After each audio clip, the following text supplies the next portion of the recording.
I know he's a good player, but he's predominantly a slot, so his TD upside is not as significant as, the guys like Garrett Wilson and, obviously Jamar Chase.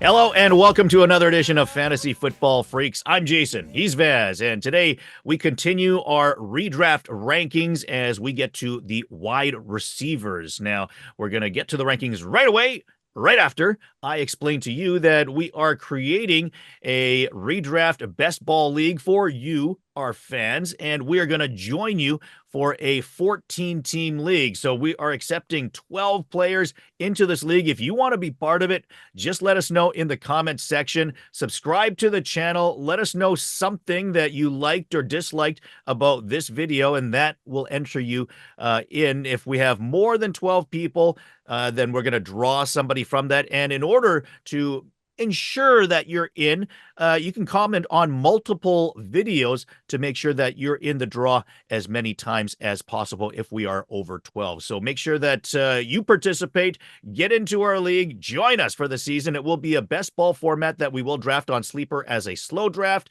and it will be a 14-team SuperFlex with a PPR and tight end premium. So pretty typical format. But anyways, you're going to want to join us. Bragging rights if you get to beat us as well. So get in there and join us for the video. Okay. And not to mention a first prize of a $20 entry to a best ball tournament next season. That's right. We're going to do the same thing with money for next season, but you will not have to pay if you win the league. And on that note, let's get to our wide receiver rankings.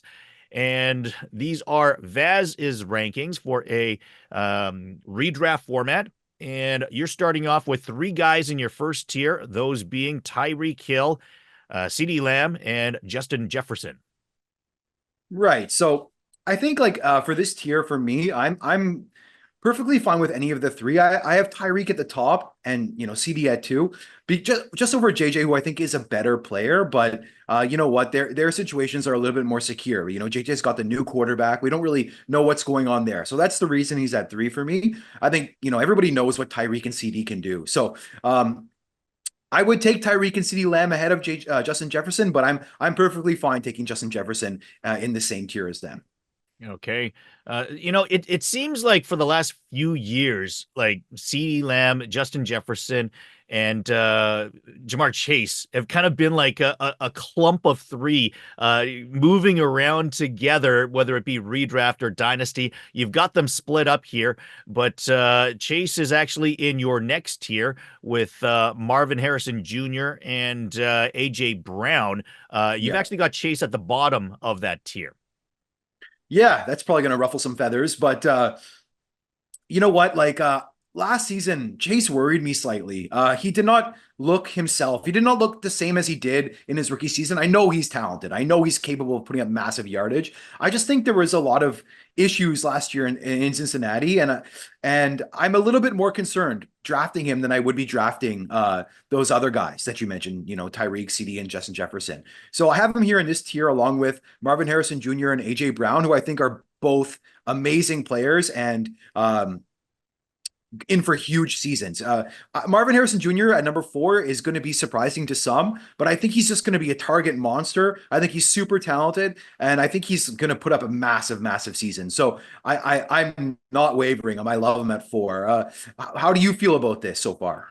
No, the one thing about Chase, as an example, like if people knock him down on the rankings, I'm actually okay with it. And the reason that I would be is if T. Higgins plays this season on the franchise tag, right? Meaning that he's playing for a payday next season. Some of the things that happen, right? We've seen guys like Brady do this for his receivers, and I could see Burrow doing this for Higgins if they're good buddies off the field as well. It's like, hey, you're playing for a contract? Okay, I'm going to, when I can, I'm going to try to get you the ball. I'm going to try to get you your numbers because I know that I'm going to be earning you an extra $5-10 million. And as a friend, if I can do that for you, maybe Higgins goes out and has a monster season this year, and maybe Chase gets a few few fewer targets because of something like that. So am I saying that that's going to happen? Not necessarily, but can I see that as a possibility? I don't see that being out of the realm of possibility for a couple of guys helping each other out along with the team when they can, right? So I could see that hurting Chase's numbers a little bit. It sounds far-fetched, but would that drop him down maybe a spot or two in the ranking for me? I'm okay with that if that is the case. Okay, let's move on. Let's take a look at your next tier, which includes Puka, Garrett Wilson, and Amon-Ra. Okay, so I think I'll mention first that Amon-Ra being at 9 is probably lower than most would have him. I know a lot of people love Amon-Ra. I'm a little bit lower on him than consensus. I think the reason is I think there's, the emergence of Sam Laporta and Jahmyr Gibbs. I think that offense, has got some more pieces now. So I think it's not all going to be funneled toward Amon-Ra St. Brown. I know he's a good player, but he's predominantly a slot. So his TD upside is not as significant as, the guys like Garrett Wilson and, obviously Jamar Chase. So he is a little bit further down for me. I think Garrett Wilson is in for a huge season, absolutely huge season, as long as Aaron Rodgers stays healthy. Because there's no question in my mind that Garrett Wilson is an immense talent, an unbelievable player. I just think he needs that quarterback play to improve. And I would not be surprised if he moved up a tier after this season because of his production. I expect a huge season if Aaron Rodgers is healthy. And then, like Puka was fantastic last year. I think he belongs in this tier. I am a little bit concerned because I think it's possible that that Kupp comes back a little bit stronger than he was at the end of last season and steals some work from him. So I could see myself moving Puka down a little bit, maybe like behind Amon-Ra in this tier when I'm on the clock and have to make that decision. Because, you never really know about your rankings until you're actually on the clock. That's when I find out the most about myself. So I could see myself moving Puka down below Amon-Ra or at least below Garrett Wilson, I think. But he won't move out of this tier. Okay. The one thing I want to quickly ask before we move on to the next tier is I know a lot of people, I think consensus would most likely have a guy like Amon-Ra ahead of AJ Brown. So I just want to get your opinion on why AJ Brown's ahead of Amon-Ra. Okay, well, first of all, I think AJ Brown is a better player. I think he's just like, man, I just think he's so talented, so strong, so like such a great route runner. I know they're both great route runners, but like I just love AJ Brown's game. I think his TD upside is higher. I think I just think he's the best player on a good offense. And I think, of course the Lions are a good offense as well. I'm not sure that Amon-Ra is their best player at this stage. I think Sam Laporta and Gibbs are going to get a lot of work as well. I think AJ Brown, for me, is just a better player than Amon-Ra St. Brown. So that's why he's up there. I think they're both going to give you a lot of yardage. I think AJ Brown probably has more TD upside. So I do have him a tier above. Okay, and you're a Titans fan, so you've been an AJ Brown fan. So I'm not saying this because to say that you're swayed because of that, but it also means that you've watched him play a lot because you're a fan of that team. So you see. I'll admit I'm biased. I'll admit he's my favorite player in the NFL. I'll admit that. Well, there you go. We'll leave it at that then. Let's take a look at the next tier. Drake London, Olave, Cooper Kupp, Flowers, Waddle, and Evans. Okay, so I don't think I need to talk too much about London and Olave because this is pretty much consensus with how the community ranks them. But I'll talk about Kupp and Flowers because they're much higher for me than they are for others for the community rankings. I think I have Kupp significantly higher, and I don't know. I feel like he just has one more big year in him. I think he's going to come back healthy, come back ready to roll. And then, we know he has a great rapport with Matthew Stafford. I think it's going to be a great 1-2 punch with him and Puka. I think they're in for, I think the Rams are going to come back strong, airing the ball out, and Stafford's in for a big season throwing to these two. And then Zay Flowers as well. I think Zay Flowers, I know Mark Andrews is a great talent. He's probably their number one option, but I think Zay Flowers is clearly the number one receiver. I think he's gonna be getting like 10 targets per game, every game. I just think they don't have anybody else to throw to.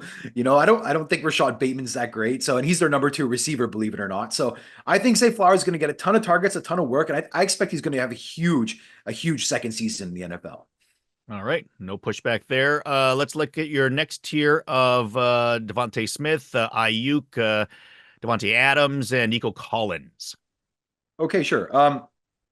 So I guess the one I would talk about most here is Brandon Aiyuk, because I think he's a little bit lower for me. Yeah. The reason is, listen, I love Brandon Ayuk. I think he's a great player, but there's a lot of question marks right now with the trade uncertainty. I don't know what's going to happen if they traded. I heard a rumor today that they might trade Deebo Samuel to make room for Brandon Ayuk. I don't think that'll happen this season. Maybe next offseason that could happen. Yeah. I'm not sure. Maybe like trade away Deebo and pay Brandon Ayuk. I think that's possible. But I think right now with all of the weapons that San Francisco has, Deebo, Ayuk, Kittle, CMC, I just have to move Ayuk down. I think it's too crowded there. I know Ayuk is a good player, but I just think it's a bit too crowded. So I'd rather have a guy like DeVonta Smith, who I know is, the clear number two option in that offense and in the Eagles offense. And I think he's just got a safer floor week to week.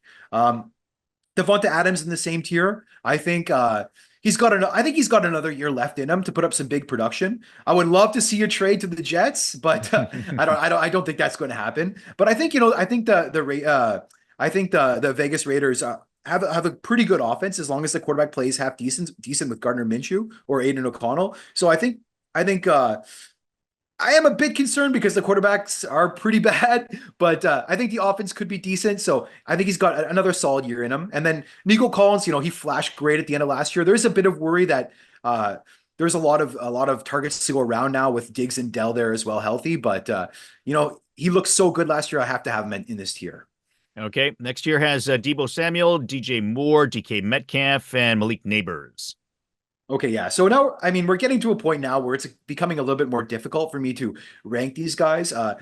Deebo Samuel, similar situation to Brandon Aiyuk I mentioned earlier. It's pretty crowded there. I think he's a very talented player. He's had some injury concerns as well. So I would even probably on the clock move him further down because I am a little bit worried about the injuries. DJ Moore, another fantastic player, but again, they brought in more weapons. They brought in additional targets with Keenan Allen. So I am a little bit worried. So that's why he's a bit further down for me. DK Metcalf, again, another crowded receiver room. So I could even see myself, drafting Malik Nabers ahead of all of these guys if I'm on the clock, I think. Malik Nabers, he's probably going to be a target monster in that offense. And I think he's uber talented. So I could see myself drafting him when I'm on the clock and faced with this decision. Yeah, I was just looking at that. How do you feel about that? I was just looking at that saying, of that tier, I think I would just take Nabers at the top of that. And literally, if it's for everything you just said, that's what I would do. Let's take a look at your next tier. Tank Dell, Stefon Diggs, Cooper, Higgins, Pittman, Rashee Rice, and Keenan Allen. Yeah, so again, as I said before, it's getting pretty difficult to rank these guys at this stage, but I've got Dell and Diggs at the top, same offense. I've got Dell one spot ahead of Diggs. I think he's just a more electric player at this stage in his career. I think, Diggs is like an underneath guy. So if you're playing in a PPR format, maybe you want Diggs, but I'm going Dell. I think he's just a younger, more talented player at this stage. Amari Cooper next. I'm a huge Amari Cooper fan. I love Amari Cooper. He's never let me down. The guy's always drafted too late for me. He always finishes as like a back end wide receiver one every single season. He's a stud. He's an absolute stud. I love Amari Cooper and I'll continue to draft him. T Higgins, T Higgins next could be in for a big season in his contract year. So I think he belongs in this tier. Pittman, I know a lot of people have him higher than this, but I just don't love his floor. I think week to week, he's got a pretty low floor in that offense that wants to run the ball. And then Rashee Rice, I think you could elevate him if you're playing in a non-best ball format because, he's going to miss a portion of the season. But, when it counts, I think he could give you some production. And then Keenan Allen, another fantastic player, another PPR monster. But again, it's pretty crowded there. If Rice were to get 0 game suspension, let's say the news came out today and Rashee Rice, no suspension whatsoever, where would you rank him? I would rank him in the tier above, ahead of probably, definitely in the tier above. I'd rank him in the tier above. Okay, so just a little bit higher, not like a ton higher. Just a little bit higher, yeah. Okay. Yeah, because there's still a lot of target competition there, with Hollywood and with Xavier Worthy, and with Travis Kelce as well. I just think he's the best receiver in that offense. Probably even ahead of Travis Kelce. I think last season they were moving their offense more toward Rashee Rice and away from Travis Kelce. So I could see that continuing this season. Now I can't do it for you, The inches we need are everywhere around us. What are you gonna do? Like! Subscribe! Subscribe! And let's take a look at our final tier. You've got Pickens, Godwin, McConkey, McLaurin, Hopkins, Deontay Johnson, Reed, Odunze, Kirk, and Hollywood Brown. Who stands out here in your group? Okay, so I think there are like plenty of good options here depending on how you want to build your team, right? So like I think if you want like a safe weekly floor, I think I like guys like Godwin, I like guys like Deontay Johnson, like Christian Kirk. I think these guys, will give you a safe floor of receptions week to week, right? Then if you want a little bit more week to week upside, I think you could target guys like Pickens, maybe if you don't play in a PPR format, Terry McLaurin, even Hollywood Brown. I think these guys have a little bit more touchdown upside week to week. So it all depends on how you like to build your team. But I like plenty of options here. And I think like looking at this list, looking at this tier, I'm pretty happy to grab these guys as like my wide receiver 3. So I think in normal drafts and in redrafts, I'll probably be trying to target running backs a little bit earlier than I would normally because I think there are plenty of good options this late at wide receiver. Okay, yeah, there you have it.